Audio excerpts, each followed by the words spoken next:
నమస్కారం. ఈ రోజు స్టూడియోలో మనతో పాటు ఉన్నారు ప్రముఖ జ్యోతిష మరియు న్యూమరాలజీ ఆధ్యాత్మికవేత్త సిస్లా జయశంకర్ గారు. సో గురువు గారితో మాట్లాడి మరిన్ని విశేషాలు తెలుసుకుందాం. నమస్కారం గురువుగారు. ఆయుష్మతి భవ. గురుగారు, మాకు లాస్ట్ వీడియోలో వచ్చేసి ధనుర్రాశి వారికి వచ్చేసి ఈ సంవత్సరం వారికి ఏ విధంగా ఉండబోతుంది అనే వాటన్నిటి గురించి అయితే మాకు చాలా చక్కగా వివరించారు. ఇక తదుపరి రాశి ఒక్కసారి మనం చూసుకున్నట్లయితే మకర రాశి. మరి ఈ రాశి వారికి కూడా ఈ సంవత్సరం అంటే ఈ క్రోధీనామ సంవత్సరంలోని వీరికి ఎలా ఉండబోతుంది, అలాగే వారు ఈ సంవత్సరం తీసుకోవాల్సిన జాగ్రత్తలు ఏంటి, దైవారాధన ఏ దేవుణ్ణి పూజిస్తే వీరికి బాగుంటుంది అంటారు. సో వీటి అన్నిటి గురించి మాకు ఒక్కసారి తెలియచేయరు గురువు గారు. తప్పకుండా అమ్మా. మకర రాశి అంటే మనకి ఉత్తరాషాఢ 2, 3, 4 పాదాల వాళ్ళు, శ్రవణ నక్షత్రం 1, 2, 3, 4 పాదాల వాళ్ళు, ధనిష్ట నక్షత్రం 1, 2 పాదాల వాళ్ళు ఈ మకర రాశి కింద మనం చెప్పుకోవచ్చు. అట్లాగే నామ నక్షత్రాన్ని చూసుకుంటే జే అక్షరంతో పేరు మొదలయ్యేవాళ్ళు, కే అక్షరంతో పేరు మొదలయ్యేవాళ్ళు, జీ అక్షరంతో పేరు మొదలయ్యేవాళ్ళు ఈ రాశి కింద మన అంటే జన్మ పుట్టుక వివరాలు, తేదీ, సమయము వివరాలు లేని వాళ్ళు నామనక్షత్రంగా చూసుకోవాలనుకుంటే ఇలా చూసుకోవచ్చు. ఈ సంవత్సరం వీళ్ళకి చాలా బాగుంటుంది, అద్భుతంగా ఉంటుంది. వీళ్ళకి అదృష్టం ఏంటంటే ఎన్నాళ్ళు వేచిన హృదయం ఈనాడే ఎదురవుతుంటే అన్నట్టుగా ఎప్పటి నుంచో ఎదురు చూసిన అదృష్టం ఈ సంవత్సరం నుంచి బాగుంటుంది వీళ్ళకి. ఈ జీవితం అంతా పడిన కష్టానికి, జీవితం అంతా వాడు కష్టాలు పడి వచ్చిన దానికి ఈ సంవత్సరం వీళ్ళు మేము కూడా అదృష్టవంతులమే అని అనుకునే ఫీలింగ్ తెప్పించేలాగా బాగుంటుంది, చక్కగా ఉంటుంది. మంచి అవకాశాలు ఉంటాయి. విద్యార్థులకైనా, ఉద్యోగస్తులకైనా, వ్యాపారస్తులకైనా, గృహిణులకైనా, ఎవరికైనా మంచి అవకాశాలు ఉంటాయి. మంచి ఆపర్చునిటీస్ వాళ్ళు గుమ్మం తడతాయి. మంచి మార్పులు చోటు చేసుకుంటుంది.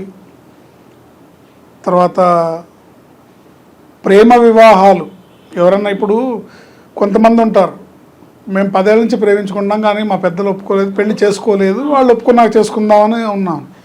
అలాంటి వాళ్ళకి ఈ సంవత్సరంలో అనుకూలంగా ఉంటుంది. వాళ్ళకి ఈ సంవత్సరం పెద్దలు ఒప్పుకొని వాళ్ళ వివాహం జరిగే అవకాశం ఇట్లా ఉంటుంది.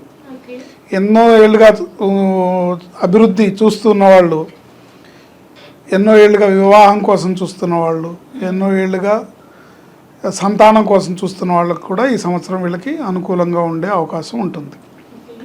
సో వీళ్ళంతా కూడా ఈ రాశి వాళ్ళకి ఈ సంవత్సరం నూతన గృహాలు నిర్మించుకునే అవకాశం, నూతన వాహనాలు కొనుగోలు చేసే అవకాశం ఇవి కూడా వస్తాయి. బాగుంటుంది, చక్కగా ఉంటుంది. కానీ ఈ రాశి వాళ్ళందరూ కూడా ఈ సంవత్సరం ఆంజనేయ స్వామిని ఆరాధించడం, తర్వాత వీళ్ళకి మానసికంగా కొంత ఏమీ లేని దానికి భయం అనేది ఒక ఫోబియా లాంటిది ఒకటి ఉంటుంది. అంటే అక్కడ ఏముండదు, ఒక మనసులో ఒక భయం, ఇది జరిగిపోతుందేమో, అలా జరుగుతుందేమో, అట్లా ఇబ్బంది వస్తుందేమో, ఇట్లా ఇబ్బంది వస్తుందేమో, నాకేమైనా ఆరోగ్యం పాడవుతుందేమో, మా వారు ఎలా ఉంటారేమో, మా పిల్లలు ఎలా ఉంటారేమో, వాళ్ళు స్కూల్ నుంచి ఇంటికి వచ్చేదాకా టెన్షనే, వాళ్ళు కాలేజీ నుంచి ఇంటికి వచ్చేదాకా టెన్షనే, ట్యూషన్కి వెళ్ళిన టెన్షనే, ఏమో ఎలా ఉంటుందని కొంచెం ఒక నెగిటివ్ థింకింగ్ లాగా భయాలు అనేవి వీళ్ళ మనసులో ఉంటాయి. ఒక్కటి గ్రహించాలి, వీళ్ళు ఏంటంటే ఆ భయాలన్నీ కూడా ఫోబియా, భయపడుతుంటాం అనేది ఇది ఇది ఇది నిజం కాదు అనే విషయాన్ని మీరు గుర్తుంచుకోవాలి. నేను భయపడేది జరగదు, ఇది నేను ఇలా అపోహపడుతున్నాను అని మీరు గుర్తించి అన్నిటినీ అధిగమించి ధైర్యంగా ఒక అడుగు ముందుకేస్తే తప్పకుండా విజయం మిమ్మల్ని వరిస్తుంది. సో ఆ భయం అనేది తొలగించుకోవాలి. ఏమీ అయిపోదు, ఏదో అయిపోతుందనే భయం. ఇప్పుడు ఏదన్నా 10 లక్షలతో ఒక వ్యాపారం చేయాలనుకున్నా ఏమవుతుందో, మన డబ్బులు మనకు వస్తాయో రావో, మనం చేయగలుగుతామో లేదో అని ఒక భయం.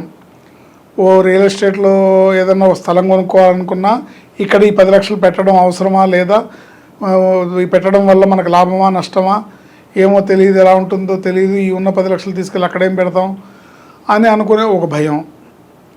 ఇట్లా ఏం చేయాలన్నా ఒక భయం వీళ్ళని వెన్నాడుతూ ఉంటుంది.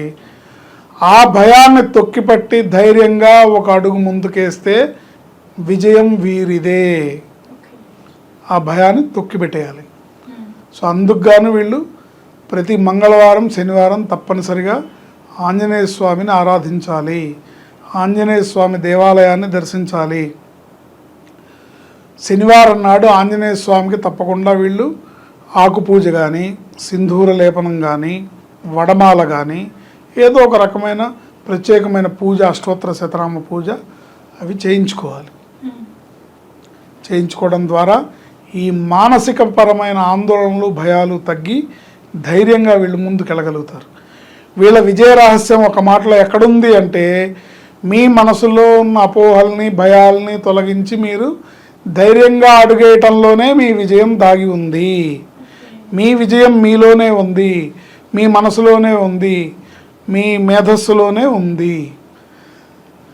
దాన్ని మీరు అపోహలకు పోయి ఎందుకు వచ్చిందిలే, ఇప్పుడు ఎందుకులే అని ఆగిపోవటం వల్ల అది ఫెయిల్యూర్ అవుతుంది.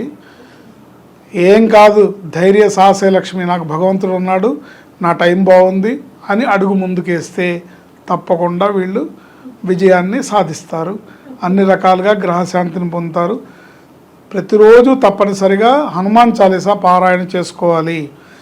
ఈ కలియుగంలో మానవ జాతిని రక్షించగలిగిన ఏకైక సత్తా ఆంజనేయ స్వామి. సో ప్రత్యేకంగా వీళ్ళకి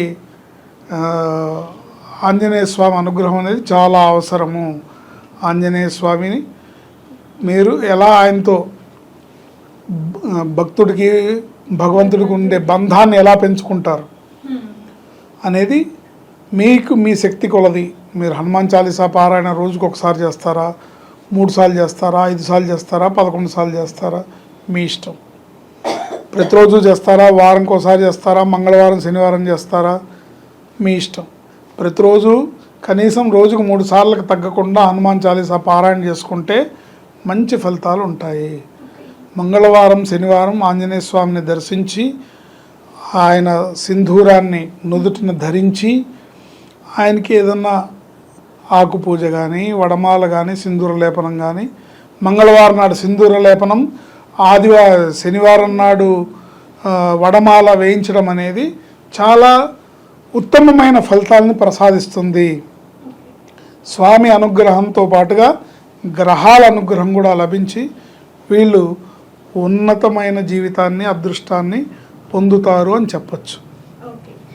ఇకపోతే వీళ్ళు ప్రతిరోజు కూడా హనుమాన్ చాలీసాతో పాటుగా ఓం నమో హనుమతే నమః, ఓం నమో హనుమతే నమః, ఓం నమో హనుమతే నమః అనే ఈ మంత్రాన్ని జపించుకోవడం ద్వారా, వీళ్ళ వ్యక్తిగత జాతకాన్ని ఒకసారి చూపించుకోవడం ద్వారా, వీళ్ళ పేరు బలం ఎలా ఉందో చూపించుకోవడం ద్వారా తప్పకుండా అదృష్టాన్ని పొందుతారు. తద్వారా అనేక సమస్యల నుంచి బయటపడి వీళ్ళ జీవితంలో అభివృద్ధిని సాధిస్తారు అని చెప్పచ్చు.